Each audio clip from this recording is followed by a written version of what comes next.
A gente fala agora sobre educação. O mundo vive hoje a Revolução Industrial 4.0. É um conceito que surgiu na Alemanha, engloba a internet das coisas, a interação entre máquinas, robótica, nanotecnologia, engenharia genética e outras tecnologias. Como deve ser a capacitação do profissional para este mercado de trabalho? Neste contexto mundial, com a eleição de Donald Trump nos Estados Unidos e no meio da crise econômica mundial, como deve ser a formação profissional? Para ajudar a gente a refletir sobre tudo isso, está aqui com a gente o professor Gilberto Alvarez, o nosso comentarista de educação. Boa noite, Giba. Boa noite, Thalita. Giba, comece explicando para a gente, então, o que é essa Revolução 4.0. A indústria 4.0, Thalita, ela vem de um encontro que teve na Alemanha em 2011 com empresários, empresas e o governo alemão. Na verdade, esse encontro foi para decidir o futuro da Alemanha, do Estado alemão, perante a Europa e perante o resto do mundo.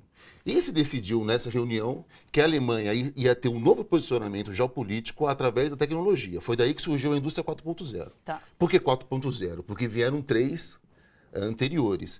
A primeira é do século XVIII, que vem principalmente por conta do aprimoramento da máquina a vapor. A segunda do século XIX, que vem com o desenvolvimento das máquinas elétricas, principalmente, e o processo de produção em série.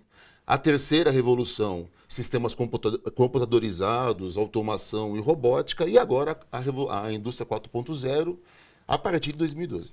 E o Brasil, a indústria brasileira está nessa transição, ainda da Revolução 2.0, da indústria 2.0 para 3.0, é isso? A indústria brasileira está passando das máquinas elétricas, agora começando um processo de robotização. Ou seja, o Brasil está entrando na revolução da indústria 3.0. Tem um conjunto de especialistas que falam o seguinte: se o Brasil quisesse ter a densidade de robôs que tem a Alemanha, o Brasil precisaria ter por volta de 165 mil robôs. Ou seja, o Brasil ainda está há 100, 150 anos atrás da indústria 4.0. Puxa, O que isso significa para o trabalhador e para a capacitação de novos trabalhadores? A indústria 4.0, Thalita, já chegou no Brasil, principalmente pelas empresas globais e multinacionais. Né? Isso já vem interferindo no trabalhador.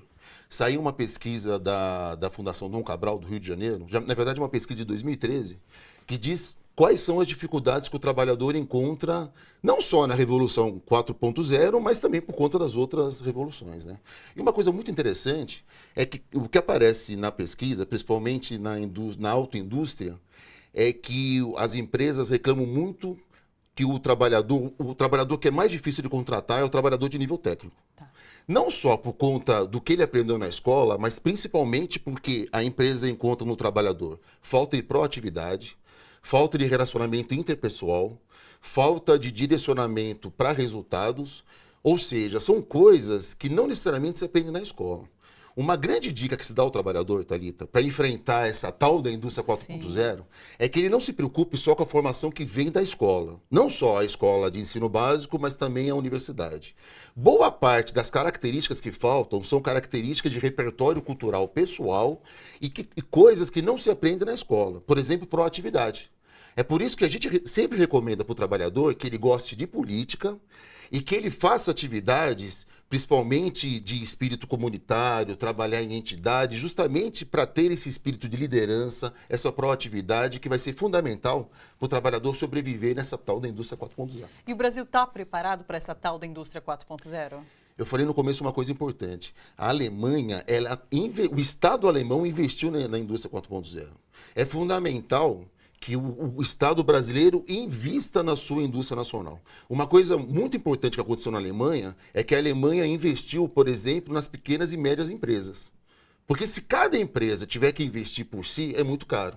Então, quando nós falamos em computação por nuvem, o famoso Big Data, que é a grande central de armazenamento de dados, são centrais colaborativas, onde várias empresas podem usar da mesma estrutura. Então, é fundamental que o Estado brasileiro tem uma política de desenvolvimento industrial justamente para poder competir em pé de igualdade com essa indústria que vem principalmente na Alemanha. E, Giba, como a eleição de Donald Trump nos Estados Unidos afeta isso tudo?